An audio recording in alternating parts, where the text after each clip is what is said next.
안녕하십니까. 조정인 원장입니다. 6장 이상전압 및 보호 개전 방식 하겠습니다.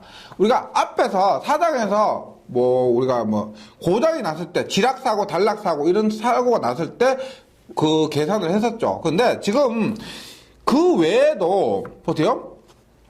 여기서 말하는 이상전압이라는 것은 가장 대표적인 게 뭐가 있을까요? 낙뢰가 쳤다는 거 있죠. 낙뢰에 의해 굉장히 큰 전압 전류가 흐르죠. 이런 것들. 그 다음에 우리가 예전엔 두꺼비 집도 그렇지만 올렸다 내렸다 불꽃이 빡빡 튀죠. 맞죠? 스파크 아크가 튀는 겁니다. 이때도 온오프를 할 때도 개폐를 할 때도 큰 전압이 발생한다는 겁니다. 이러한 전압을 이상전압이라 하고요.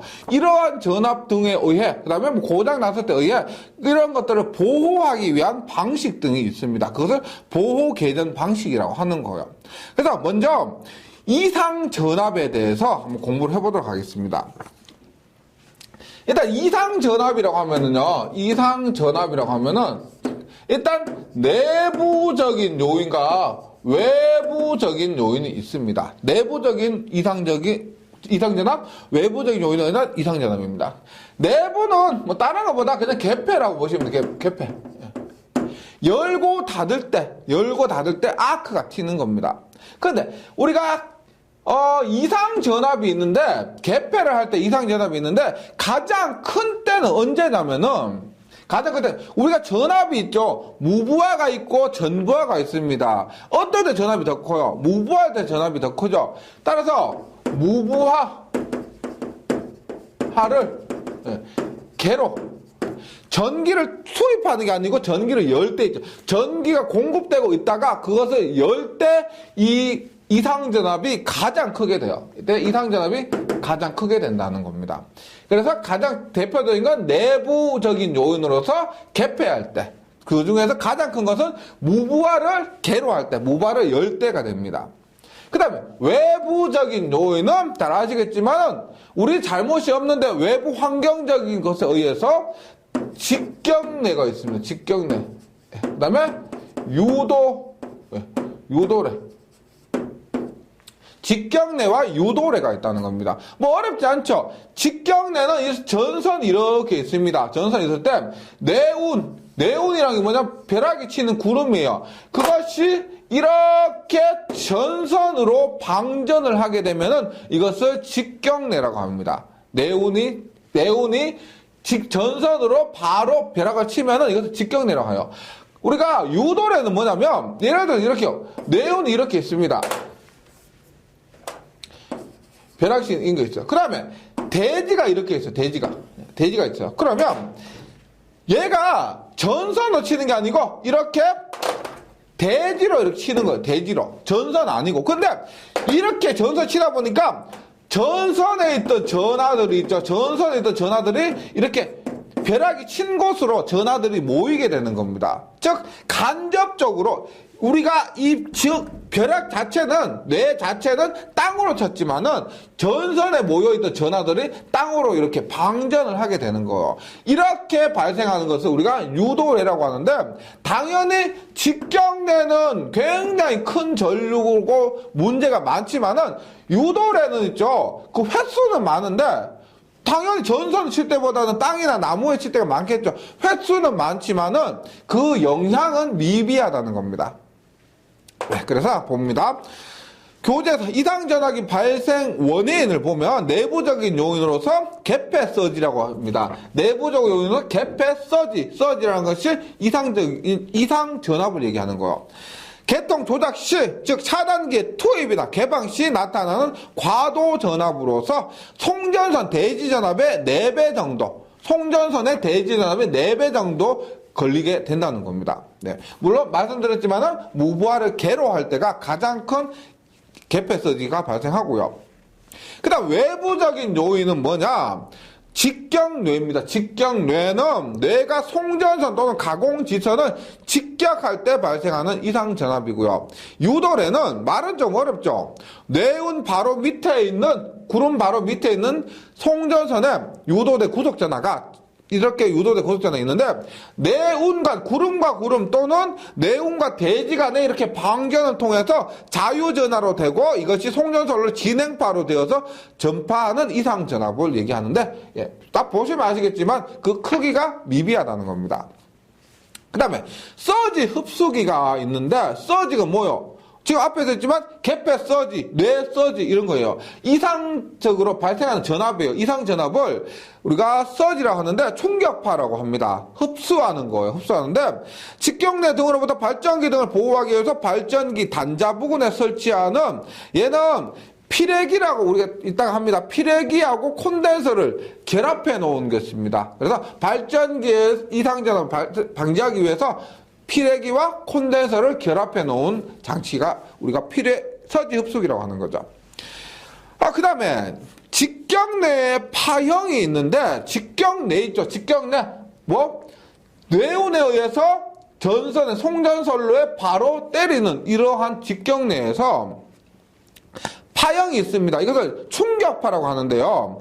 극히 짧은 시간에 파고값에 도달했다가 소멸해버리는 파. 이것을 우리가 충격파라고 하는데, 보세요. 직경내 파형이 이렇게 돼요. 지금 교재 이렇게 돼 있죠. 시간에 따라서 전압입니다. 전압 부위가 몇 프로라고 얘기하는 거예요. 이럴 때, 일단, 이렇게 올라갔다가 이렇게 내려오게 됩니다. 내려오게 되는데 우리가 중요한 거 보세요. 여기 10%, 그 다음에 여기 50%, 그 다음에 여기 90%, 100%입니다. 보세요.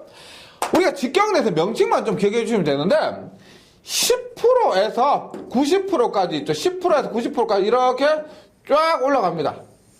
쫙 올라가요. 그랬을 때 요거 있죠. 10%에서 90%와 100%가 만나는 점 요거 있죠. 연결 자체는 10%와 90% 연결했는데 만나는 점은 이것이 계속 올라가서 100%하고 만나는 점. 요 부분 얘기해요. 이것을 우리가 TF라고 합니다. TF. 파 두 장. 파의 머리를 얘기해요. 파 머리. 요거요. 네.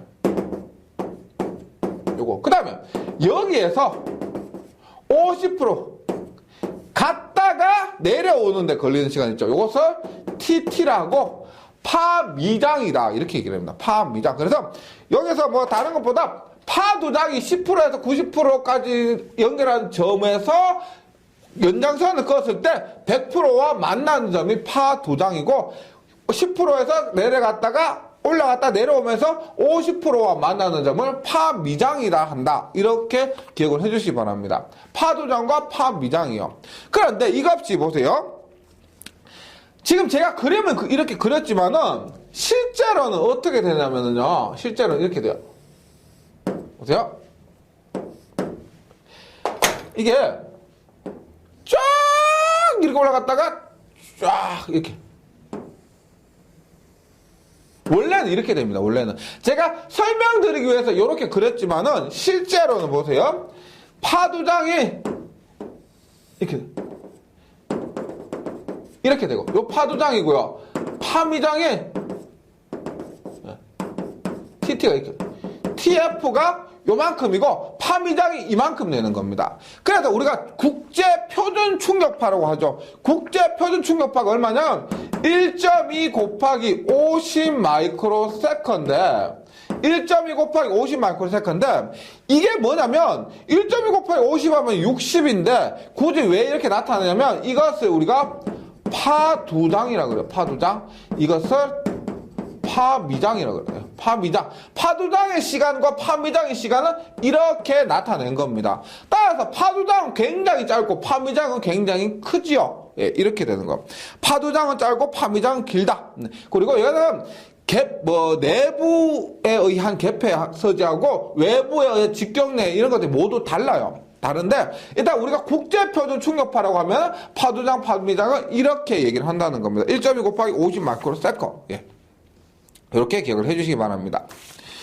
그 다음에 이상 전압의 진행파가 있습니다. 이상 전압의 진행파 보세요. 우리가 또 공식 기억해 주셔야 돼요. 이상 전압 진행파예요. 어떤 의미냐면 이렇게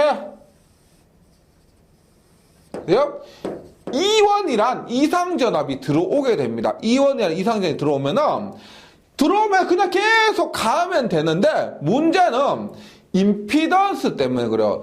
여기에 임피던스가 Z1이고요. 이 지점을 통해서 여기에 임피던스가 Z2라고 합니다. 임피던스가 같으면 괜찮은데 임피던스가 다르게 되면은 여기에서 보세요.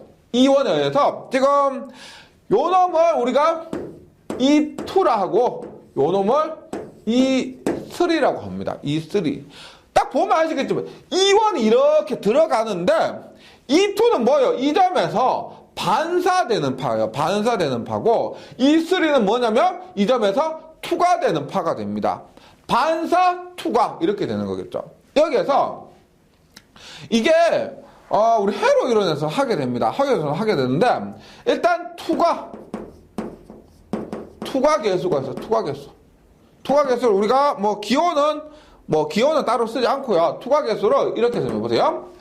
투과 계수는 전체 중에서 투과되는 걸 얘기하는데 Z1 플러스 Z2입니다. Z1 플러스 Z2에 뭐냐면 투과되는 것은 보세요. 2배의 Z2라고 하는 겁니다. 2배의 Z2 공식이 이렇게 돼요. 외워주시고요. 그럼 투과 전압은 얼마가 돼요? 투과 전압은 얼마? 플러스 Z2분의 얼마가 된다? 2배 Z2 곱하기 얼마? 전체 전압 E1이 되는 거죠. 투과 전압은요. 그래서 투과 개수는 얼마? Z1번 Z2배 2배 Z2 E1이 되고 그 다음에 투과 개수는 Z1번 Z2배 2배 Z2 이렇게 되는 겁니다.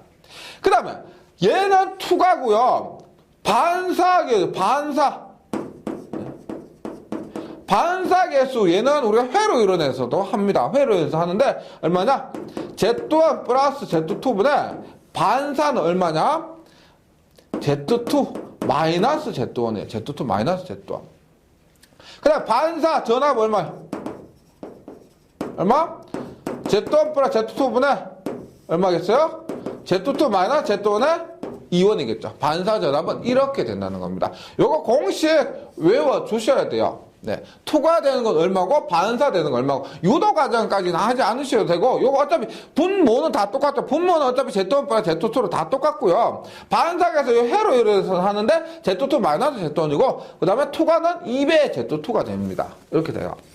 근데 만약에, 책에 있는 것처럼, 종단이 개방되어 있다. 종단이 지금 여기가 개방되어 있어. 부하가 없어요. 전류가 없어요. 그래서, Z2가 무한대면은 어떻게 돼요? 얘가 무한대면 어떻게 돼요? 일단 투과 같은 경우 얼마요? 지금 Z2가 무한대 제가 노란색으로 할게요. 투과 개수는 얼마가 돼요? Z2가 무한대니까 Z1 플러스 무한대보다 2 무한대니까 얘는 얼마가 된다? 2가 되죠. 2. 맞죠? 2가 됩니다. Z1은 그 값이 작기 때문에 무한대에 비해서는 무시하는 거예요. 무시되니까 Z2면 2Z2 하니까 2가 되고, 그 다음에 반사계수 얼마? Z2분의 Z1 무시하게 되니까 얼마가 된다?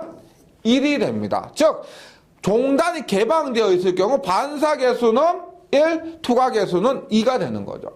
그 다음에 단락되어 있을 경우 Z2가 0이라고 합니다. Z2가 0이에요. 그럼 Z2 0이면 여기는 투과계수는 0이고요. 투과계수는 0이고, 얘기는 얼마예요? 0이니까, Z1분의 마이너스 Z1 하니까, 마이너스 1이 되는 겁니다. 마이너스 1. 그래서, 요 공식하고, 종단이 개방되어 있다, 종단이 접지되어 있다, 요 정도도 어렵지 않으니까, 임피던스 값 Z2만 대입하면은 충분히 구할 수가 있습니다. 이렇게 정리를 해주시고요. 그 다음에 봅니다. 이상 전압의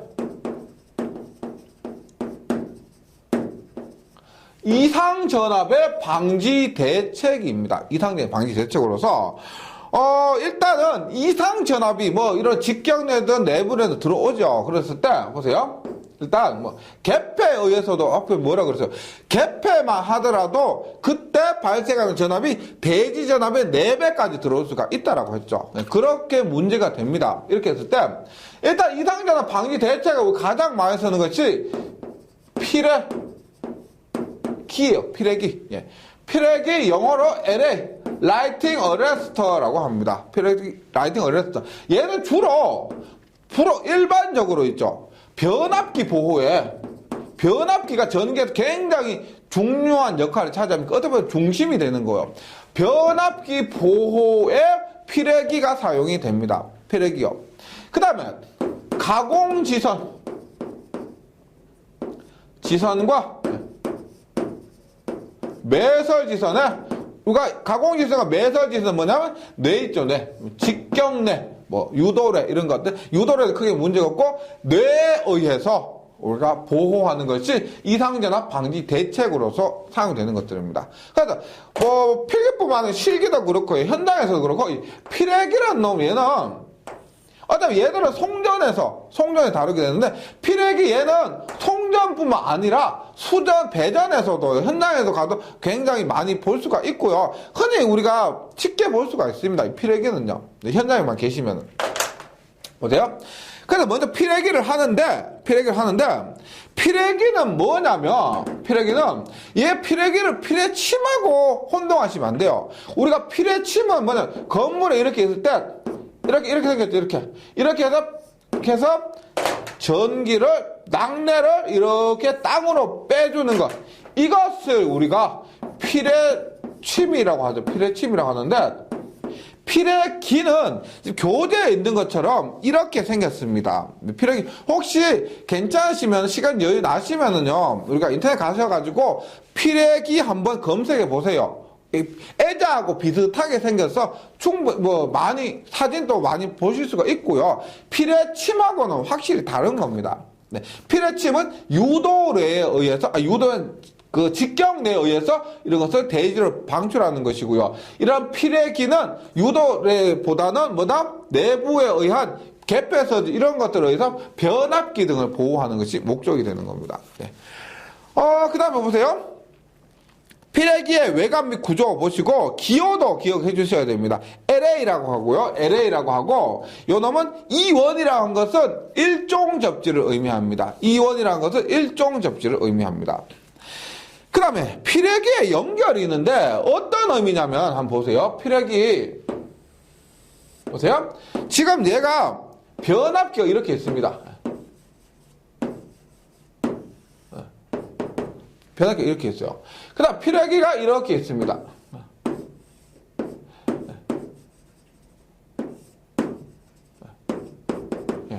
여기에서 이상전압 E1이라는 놈이 들어오게 되면은 우리가 이상전압 얘가 변압기로 들어가면은 큰일 나요. 변압기로 들어가면 고부장이 생겨서 문제가 날 수 있으니까 이것을 어떻게 피레기 변압기 앞에서 이렇게 방전시키도록 해버리는 겁니다.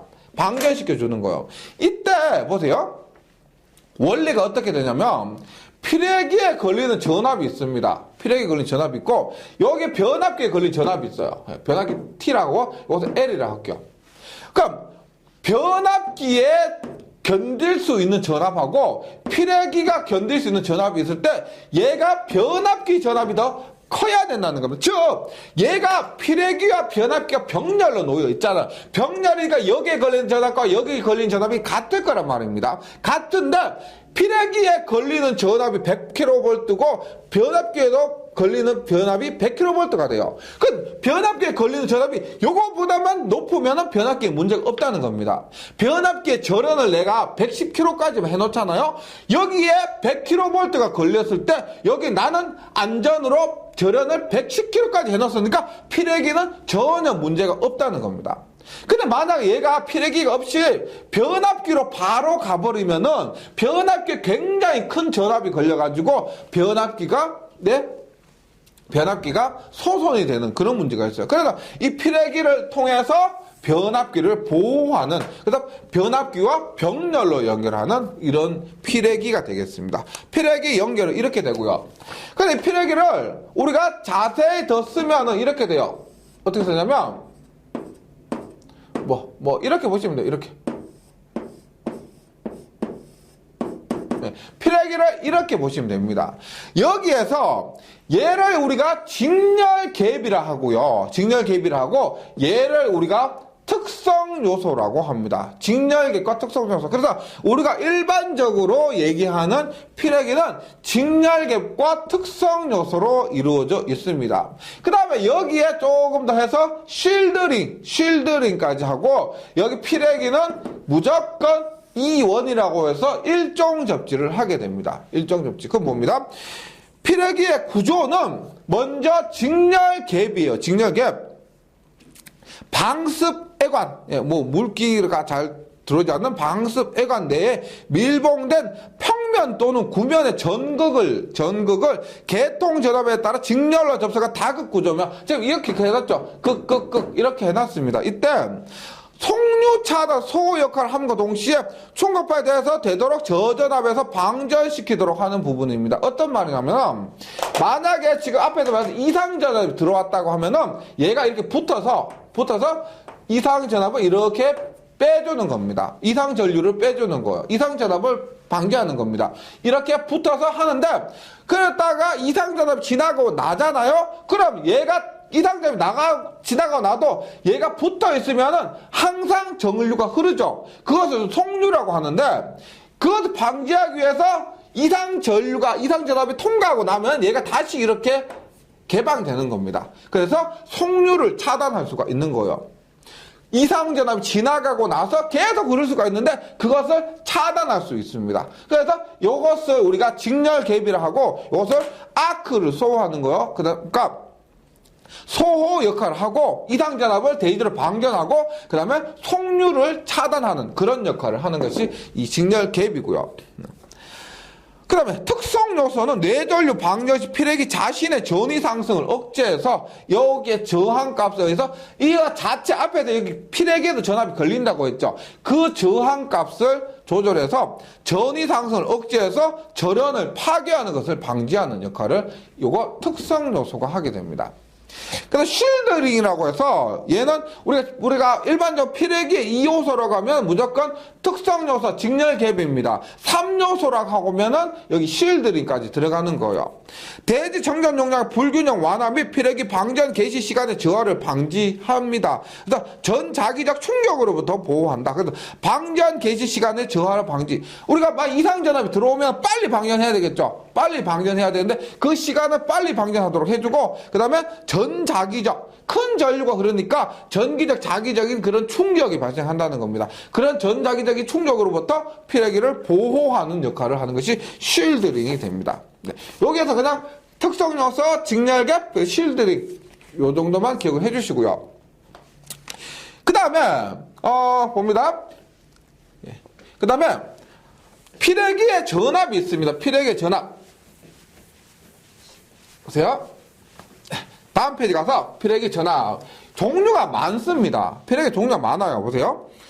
일단 피레기의 제한 전압이 있어요. 피레기의 제한 전압. 피레기의 제한 전압은 우리가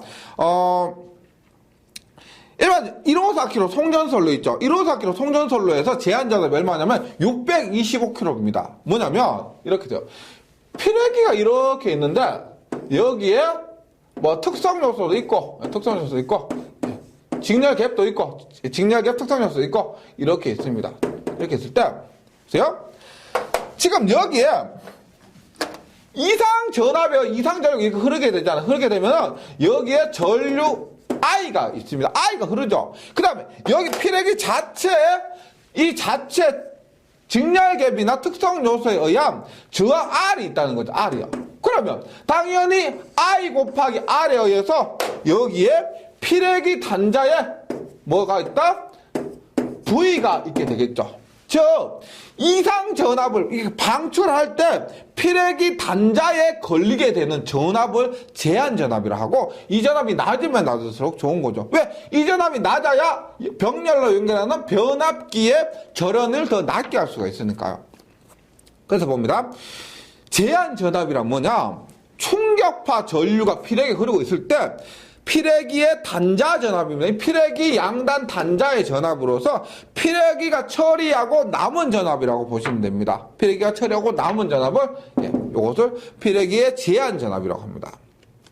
그 다음 피래기의 전격 전압은 뭐냐? 전격 전압은 이 수치가 정해져 있어요. 예를 들어서 우리가 뭐 22.9kV 볼트잖아요. 그러면 피래기가 전격 전압이 뭐 21kV 혹은 18kV 이렇게 정해져 있습니다. 정해져 있는데 얘는 변전소에는 전격 전압이 이거고 그다음 배전선로에서는 전격 전압이 이거고 똑같은 공칭 전압에 대해서 이렇게 정해져 있는데 보세요. 피래기 양 단자 사이에 인가할 수 있는 인가 평소예요. 평소에 우리가 지금 제한 전압이라는 것 자체는 뭐냐면 그 내전류를 이런 이상 전류를 방전하고 있을 때 충격 전류를 방전하고 있을 때 걸리는 것을 제한 전압이라 하고 평소에 피래기 양단자 사이 인가할 수 있는 성류 주파수의 최대 전압의 실효값을 얘기합니다. 그 다음에 송류 차단이 되는 최고의 교류 전압이에요. 송류 말씀드렸죠? 우리가 여기 나옵니다. 송류는 뭐냐? 방전 전류에 이어서 전원으로부터 공급되는 상용 주파수의 전류를 얘기합니다. 무슨 말이냐면 우리가 보세요. 만약 22.9kV 선로입니다. 22.9kV인데 여기에 만약에 100kV가 가해지면은 당연히 방전을 해야 되겠죠. 맞죠?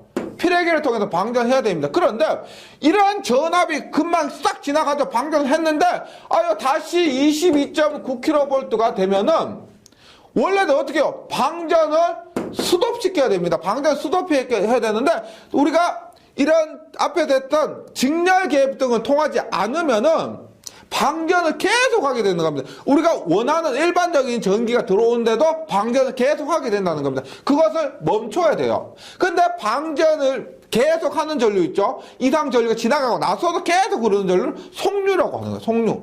송류인데 전격 전압이 뭐냐면 피래기 양단 그 송류가 차단되는 최고의 교류 전압. 이 전압이 되면은 송류가 차단시킬 수가 있다는 겁니다. 이같이 필기에서는 그렇게 중요하지 않지만 실기에서는 각 전압별로 있죠. 전압별로 이 피래기의 전격 전압 모두 암기를 하셔야 돼요. 예. 그래서 전격 전압이 되고요. 피래기의 전격 전압 말 그대로 피래기 자체가 가장 좋은 상태의 전압입니다. 송류도 기억을 해주시고요. 송류 방전 전류 이어서 전원으로부터 공급되는 상용 주파수의 전류 계속 흐르는 전류를 계속 흐른다고 해서 송류라고 하고요. 충격 방전 개시 전압이 있습니다. 보세요. 충격 그대로 쓸게요. 충격, 방전, 개시, 전압. 뭐요?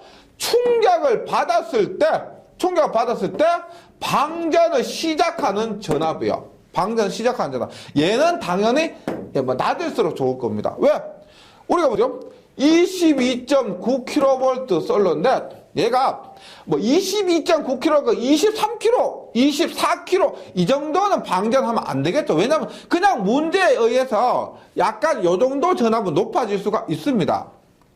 근데 만약에 여기에 뭐 50kV가 됐다 그러면 얘가 문제가 있다는 거죠. 맞죠? 이때도 방전 안 하고 버티면 안 돼요. 그러니까 이 정도 되는 충격 받았을 때 방전을 시작하는 전압이 있는데 이것은 낮을수록 좋다는 겁니다. 즉 이름 그대로 이해해 보세요. 충격을 받았을 때 방전을 시작하는 전압.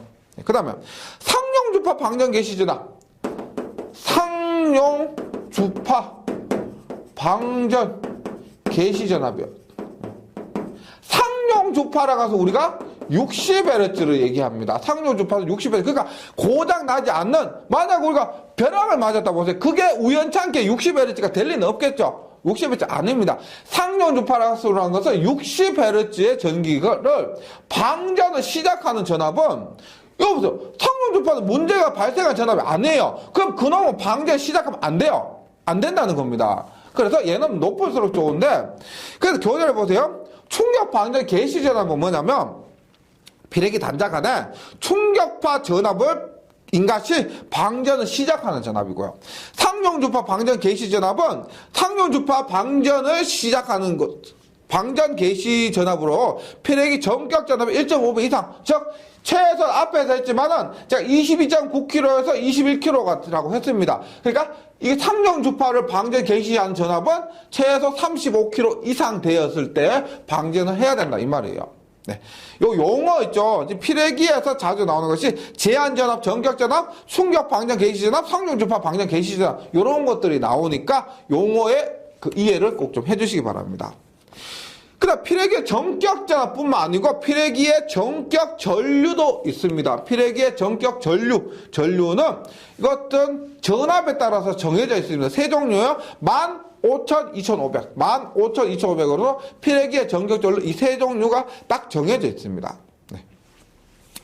그 다음에 필회기의 구비 조건입니다. 필회기가 갖추어야 할 조건은 보면은 일단 속류 차단 능력이 있을 것. 속류 뭐라고 했죠? 계속 흐르는 전류라고 했죠. 스톱해야 되는데 잘라야 되는데 계속 흐르니까 속류 차단 능력이 있을 것. 그 다음에 제한 전압이 낮아야 된다 그랬죠. 제한 전압이 우리가 충격파를 방전하고 있을 때 필회기 양단에 걸리는 그 제한 전압이 낮아야 된다. 낮을수록 좋다. 충격 방전 개시 전압도 낮을수록 좋다. 충격 방전 개시 전압 말씀드렸죠? 22.9kV인데 얘가 50kV까지 버티면 안 되고 어느 정도 충격 전압이 되면 방전 시작해라는 겁니다. 그래서 상용주파 방전 개시 전압은 높아야 돼요. 상용주파 방전 개시 전압은 높아야 됩니다. 왜?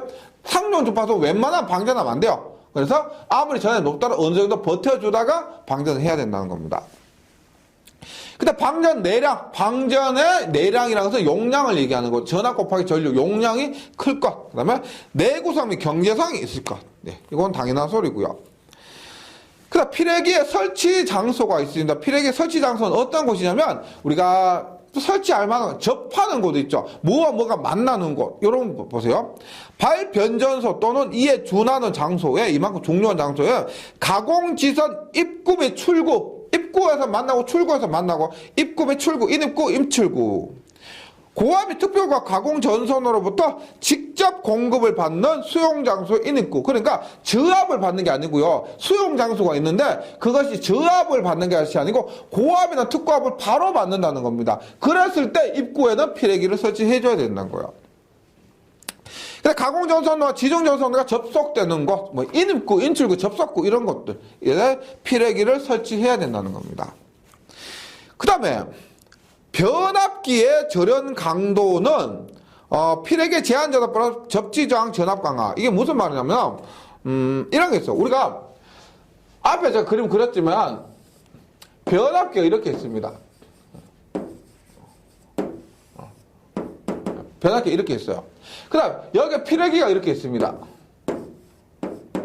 그리고 필회기에는 일정 접지한다 그랬죠. 일정 접지란 것은 이 접지 저항값이 10옴 이하일 때요. 10옴 이하입니다. 그럼 우리가 보통 이 변압기하고 필회기 보통 50m 안에 변압기 50m 안에 필회기를 이렇게 설치해야 돼요. 설치했을 때 봅니다.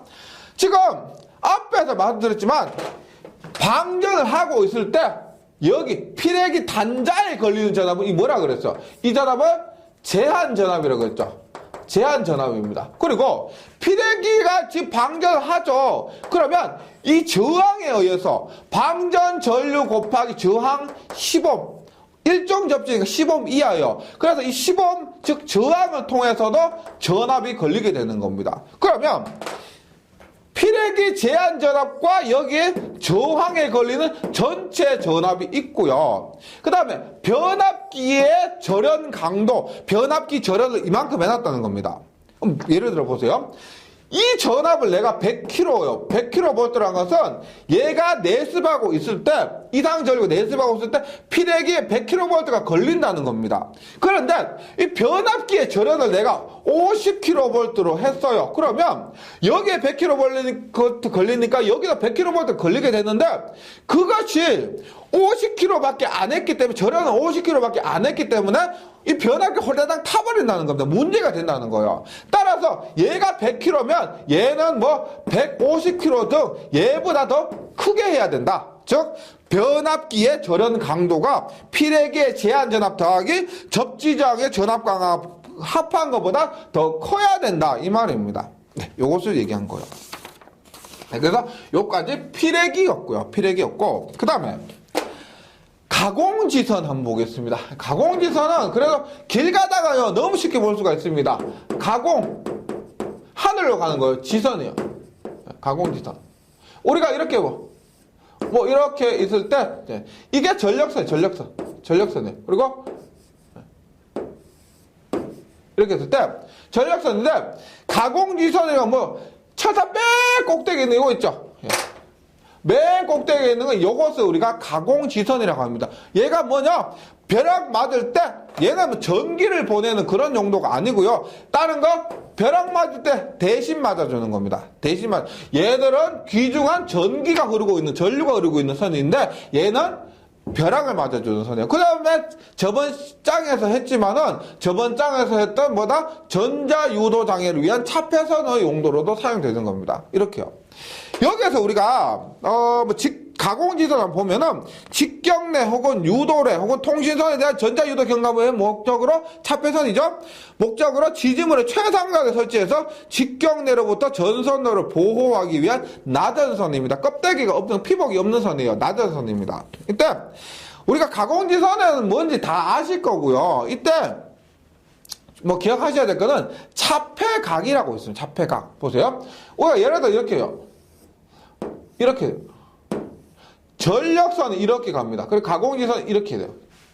그 다음에 어떤 것은 이렇게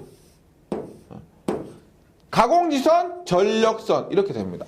그러면 얘 같은 경우 보세요. 우리가 얘 벼락이 떨어지더라도 이렇게 떨어져도 얘가 맞고, 이렇게 떨어져도 얘가 맞고, 이렇게 떨어져도 얘가 맞을 겁니다. 그런데 얘는 이렇게 떨어지고 이렇게 맞지만은 웬만큼 이렇게 떨어지면 얘가 전력선이 맞죠. 맞죠? 그래서 딱 보면 아시겠지만 이 각도가 있죠. 이 각도, 세타. 이 각도, 세타가 클수록 좋아요, 작을수록 좋아요? 당연히 이 각도가 작을수록 좋다는 겁니다. 작을수록. 따라서 여기에서 우리가 이 세타를 차폐각이라고 해요. 차폐각. 작을수록 좋다는 겁니다. 차폐각이 작을수록 좋다. 그래서 차폐각이 작을수록 보호율이 높고 건설비가 비싸요. 딱 보셔도 이거 각도를 높이게 하려면은, 각도를 작게 하려면 높이가 높아야 되고, 따라서 철탑을 높게 해줘야 된다는 겁니다. 그래서 건설비가 비싸다는 거예요. 건설비가 비싸다. 어렵지 않고요.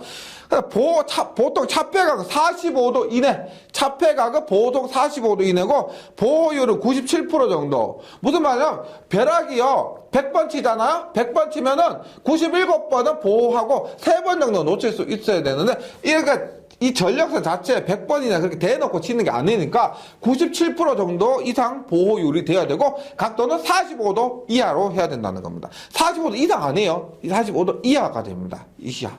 차폐각이고요. 그 다음에 뭐냐, 가공지선 말고 또 하나가 뭐냐면 매설지선이 있습니다. 매설지선 보세요.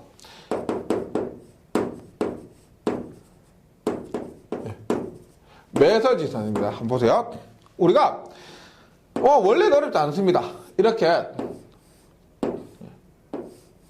뭐 이렇게 있다고 했을 때, 예를 들어서 한 개만 그릴게요.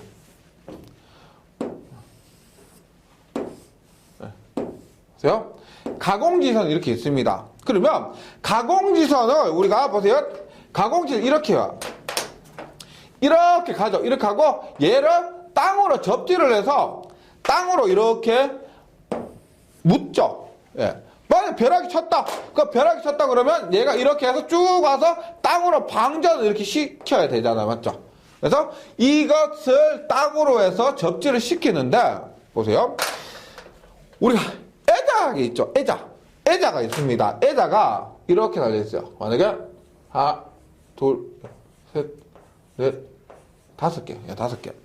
그러니까 우리가 만약에 그냥 마른 하늘에 날벼락이 쳤다고 생각하시고요. 그냥 맑은 날인데 이렇게 벼락이 쳤다고 보세요. 그러면 요거 하나가 아시겠지만 애자의 건조 섬락 전압은 80kV입니다. 80kV고 우리가 애자련 효율을 100% 잡고 5개면은 400kV예요. 400kV. 즉, 이 애자는 400kV 전압을 견딜 수가 있다는 겁니다. 그리고 전선이 이렇게 연결이 되는 거예요. 연결이 됐는데, 만약에 여기 이 가공지선을 연결한 이 선로의 저항 자체가, 이 선로 저항이 만약에 15ohm이라고 보세요. 15ohm이라고 보세요. 15. 네. 그 다음에 여기에 전류가 있죠. 전류가 만약에 10만 암페어가 쳤다고. 10만 암페어. 만 암페어고요. 만 암페어고 이 저항이 50ohm이라고 할게요. 50ohm. 그건 뭡니다. 벼락이 쳐서 10만 암페어가 흘렀어요. 그 다음에 여기 선로 저항이 50ohm입니다. 그럼 여기에 전체 걸리는 전압이 얼마예요? 전체 전압이 얼마다? 10만에 50이니까 얼마다?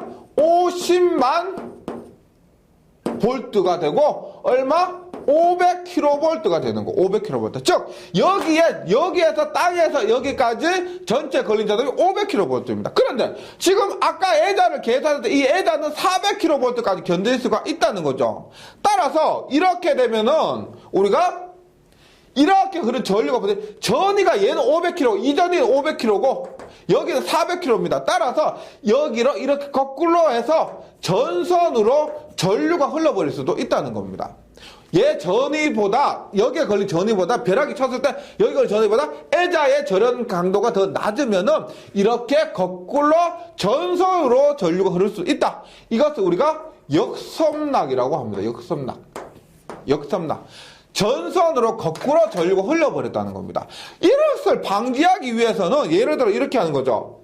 지금 선로 저항이 50인데, 얘가 50인데, 하나만 병렬로 더 연결하면 어떻게 돼요? 하나만 연결하면. 50을 두 개가 병렬이 얼마? 2분의 50은 25ohm이죠. 25ohm. 25ohm이면 얼마다? 25ohm에 만 암페어가 걸렸으니까 25ohm에 만 암페어 하니까 얼마다? 얼마? 250kV가 되는 거. 250kV면 에자의 강도가 400kV니까 역섬락이 걸릴 경우가 없다는 겁니다. 그래서 이렇게 병렬로 연결해 주는 것을 매설지선이라고 하는 매설지선.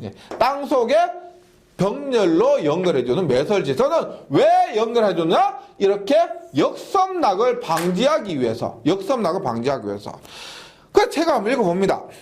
매설지선 직경내에 의한 전류는 대단히 크므로 철탑의 접지저항이 크면은 철탑의 전위가 매우 높게 되어서 역섬락이 발생합니다. 요거 말씀드렸죠? 이 역섬락을 방지하기 위해서 철탑의 접지저항을 작게 하기 위해서 매설하는 선을 이것을 매설지선이라고 합니다. 매설지선. 보통 매설지선은요, 땅 속에 한 30cm 이상, 그리고 간격도 길이도 30에서 한 50m 정도로 매설하는 거예요. 땅 속에 묻는다고 해서 매설지선입니다.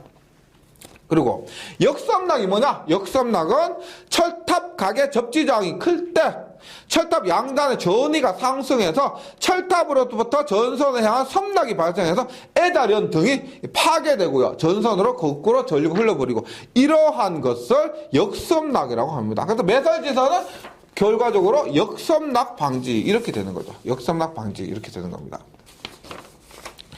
예, 그래서 지금 이상전압에서 여기까지 하고요. 이상전압이 보호 개념 방식 여기까지 하고 다음 시간에 이상전압 부분 요거 마무리하고 그다음에 계속해서 보호 개념 방식 들어가도록 하겠습니다. 예, 잘 정리해 주시고 어렵지 않죠? 예, 잘 정리해 주시면 충분히 쉽습니다. 굉장히 쉬워요. 예, 잘 정리해 주시고 저는 다음 시간에 다시 뵙도록 하겠습니다.